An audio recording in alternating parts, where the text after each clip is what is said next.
Hello everyone, welcome back to Radical Practice. Thank you for tuning in to this final talk of our 3-day online conference exploring yoga philosophy in the Yoga Sutras and the Bhagavad Gita. I want to introduce our final speaker, Professor Edwin Bryant. Edwin Bryant received his PhD in Indic languages and cultures from Columbia University. He taught Hinduism at Harvard University for 3 years and is presently the professor of Hinduism at Rutgers University, where he teaches courses on Hindu philosophy and religion.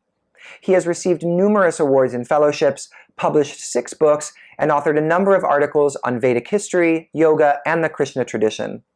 In addition to his academic work for the scholarly community, Edwin's Penguin World Classics translation of the Srimad Bhagavata Purana, the traditional source for the story of Krishna's incarnation, is both for Indology specialists as well as students and those interested in Hinduism from the general reading public and the yoga community.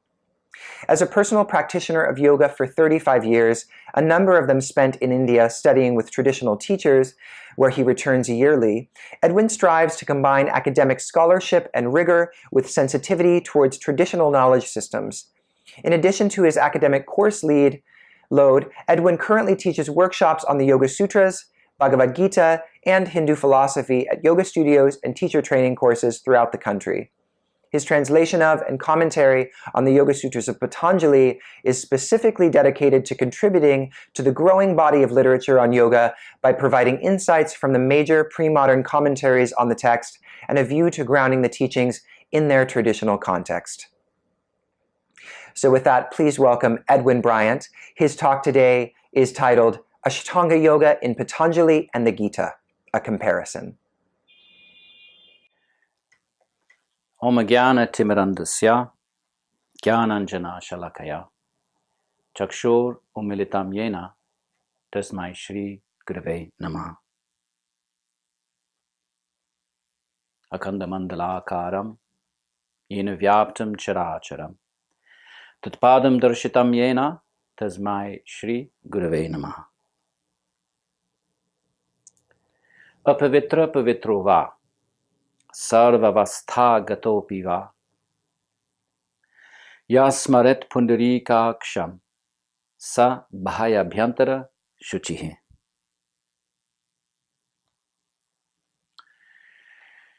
So, traditional teaching, one always typically begins anyway with an invocation. When we invoke the presence of our teachers and we invoke the presence of Ishvara to guide our and inspire dhimahi, to inspire our intelligence. So our project today is to look at the Ashtanga, although the Gita doesn't use the term Ashtanga, but to look at the Gita's articulation or expression of what it calls dhyana yoga, which is the sort of the equivalent of Patanjalian yoga, the citta-vritti-nirodhah yoga. So actually even Patanjali doesn't call it Ashtanga, he just says it has ashtangas, it has 8 limbs. But anyway, the term in the older texts and texts like the Gita for that type of practice is called dhyana yoga, which of course in Patanjali is the 7th limb, but in the older texts, dhyana yoga is the name for meditational yoga, the citta-vritti-nirodhah, meaning the stilling of the mind type of yoga. So our project is going to be to look at how the Gita defines yoga. First of all, the Gita is not going to reject that kind of yoga at all. It's going to honor it and respect it, but it's not. Krishna certainly is going to take the position that he doesn't favor that, at least for Arjuna, in Arjuna's case. And he's going to make the case that there's another type of yoga. So we'll look at those so-called 2 types of yoga. Actually, the Gita, people say that the Gita has these 3 yogas. The Gita itself never talks about having 3 yogas. Of course, there's bhakti and there's karma and there's jnana and so forth. It never sort of articulates the view that there are these 3 yogas, although that does come in the commentaries many centuries, starting from many centuries ago. But the Gita itself does explicitly recognize 2 kinds of yogas. So we'll look at the verses where that is the case, where Krishna states that, and we'll look at the sort of different emphases of these 2 kinds of yogas, And then hopefully, if we have time, we'll at least say something about bhakti, which of course in the Gita is these yogas are not equal. Bhakti is the culminating, the highest expression of yoga, and the Gita is very clear about this. So we'll look at those verses so that we can look at the text itself. So if those of you listening or watching this podcast, is it a podcast? This video, if you have a Gita handy, you might want to grab it. I recommend Winthrop Sargent. This, because it has the Sanskrit, it does not have a commentary. Now, not that there's anything wrong with commentaries. Commentaries, of course, are an essential part of the study of any text in India. But the issue with the commentaries on the Gita is actually a Vedanta text. It's one of the three texts that is used by the Vedanta tradition, along with the Upanishads and the Vedanta Sutras themselves. So the Gita is like the third text. That's called the Prasthana Traya, the three texts. And I won't call it a problem, but certainly the issue or the characteristic of Vedanta is that it becomes very sectarian, and the commentaries differ radically amongst themselves. And we don't have time to get into that. I think many people watching this might not be that so interested in that. But I mention it because we don't want to get, since we don't want to get involved in that, then this Winthrop Sargent doesn't have a commentary. It has the Sanskrit word for word. And that way, even if you're not planning to learn Sanskrit, you can really get close to the text. And then you see what the actual text is saying, and then read the commentaries and compare. And then you'll see that many translations take enormous liberties in the translation. That's just the nature of Vedanta. So the Gita then, it's probably worth noting, it's not a text unto itself. It's actually been plucked out of the Mahabharata, a huge text, the biggest literary epic in known to man, that has been preserved, 100,000 verses with 4 lines. So it's enormous, and the Gita is situated right in the middle. And this huge epic dealing with the saga of the Pandavas and the Kauravas. It's a warrior epic, and so it's meant for warriors. In fact, the beginning of the Mahabharata, Vyasa says this is meant for non-Brahmins, those who normally would not have access to Brahminical knowledge, high knowledge, scholastic learning. And he mentions, the warriors and the merchants and women as well. So those who are normally excluded from Vedic orthodoxy and orthopraxy, the Mahabharata is written for them. So it's a warrior text, and therefore the language is very martial. And those who have read the Gita might have remarked on that. And that's because it has been plucked out of a huge martial epic, a huge war that took place according to tradition in the ancient past. So the first chapter of the Gita then was the battlefields, the lines on both sides are described on the battlefield. Various warriors are named. Of course, if you'd read the entire first half of the epic, because the Gita comes right in the middle, then you'd know who all those warriors were and their stories and all about their kingdoms. Of course, we are artificially just jumping into the Gita. So the first chapter is just a list of names for us, but actually, if you read the Mahabharata, they all have their dynastic histories and their stories and so forth. So the battle is about to start. It's considered to be a righteous war by the standards of the time, the Dharma Shastras, according to the standards of the conventions of the time, just like we have our Geneva Conventions, or they have their Dharma Shastras, which expressed when war is a righteous thing to engage in. So all of that's been discussed in the first 50,000 verses. War looms inevitable. Krishna is Arjuna's charioteer for reasons that we don't need to get into. Battle is about to start.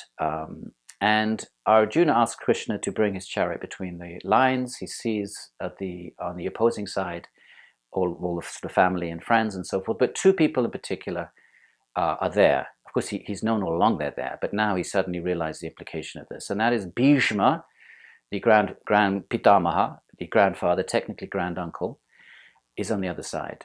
And he's, of course, the grandfather of both groups of cousins. And Drona, the guru. So to get a sense of this, we might like to recall that the Pandavas were orphans. So Bhishma was, even though biologically was the granduncle, was actually like the father figure, the presence, the paternal presence. So he's there on the other side, not because of any animosity to the Pandavas, but just because of the quirks of warrior protocol. So warriors were on one side or the other, simply because of sort of Indo-European kind of warrior ethic. If somebody asked you nicely to fight on their side, that's all you basically had to do. If you got there first, then and asked the king, then the king would fight on your side. If the other side got there first and asked politely, then he'd be on the other side. It had nothing to do necessarily with partiality. So this is a feature of not just the Indian tradition, but you see that in other Indo-European warrior traditions. Anyway, so the point is they're on the other side, not because of any partiality. And when Arjuna realizes that he's going to have to fight his father figure, his grandfather Bhishma, and his guru, he has a conflict of dharma. And this is what triggers the Bhagavad Gita. It's not an existential crisis. Okay, we should be clear about that. Arjuna is not asking the big existential questions that perhaps the Upanishads are asking, and other texts like who am I, and why, what happens after death, and those kinds of questions. I mean, Krishna of course, does disclose all of that, but that's not what Arjuna is asking. So the real sort of the teachings of the Gita, if we want to think of the yoga teachings of the Gita, begin 2:11. And they're preceded by Arjuna saying, Dharma, excuse me, I thought I was going to sneeze, Dharma samudha cetaha. My mind is confused about Dharma. Dharma samudha ceta, samudha, confusion. Dharma samudha cetaha, my chitta. It's confused about Dharma. Shishaste shadhimam tvam prapanam. And he says, that's it. I'm so confused. Just tell me what to do. I'm now your disciple. The relationship changes then. They're no longer equal, sort of cousins. I'm equal in a social sense, although, of course, Arjuna has always revered Krishna. But it changes at that moment. I think that's 2:7 or thereabouts. 2:7. And Arjuna becomes a disciple. And then, and his confusion is a dharmic one. Okay, so that's the point. That's important at this point. So then Krishna launches into what's sometimes called the Jnana Yoga portion of the Gita, although the Gita itself calls it Sankhya Yoga, as we will see. And he starts off, and I'm just going to. The Gita is a very, very busy text. There's a lot going on. There's a lot of verses that are kind of dismissive of Vedic ritualism.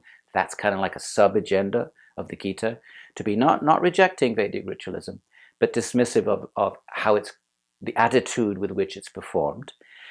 And Gita and Krishna's really sort of referring to a lot of things that are going on in the intellectual landscape of the day. Okay, Sankhya and the Guna theory and Jnana Yoga and Vedanta. There's verses that are verbatim from the Upanishads, a couple of verses.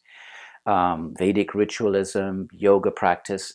So basically it's sort of referring to all of this and subsuming it all under bhakti. That's the ultimate agenda of the text. Now, our discussion today is not going to be so much on bhakti, but I do want to throw that out right at the beginning that really its primary agenda is to say that bhakti is the highest path. Bhakti yoga is the highest type of yoga, and there are a number of verses where this is clearly expressed. In the 12th chapter, beginning, Arjuna clearly asks Krishna which is the highest yoga. End of chapter 6, again, highest yoga is bhakti. So let's establish that, even as that's not going to be our focus in this particular talk.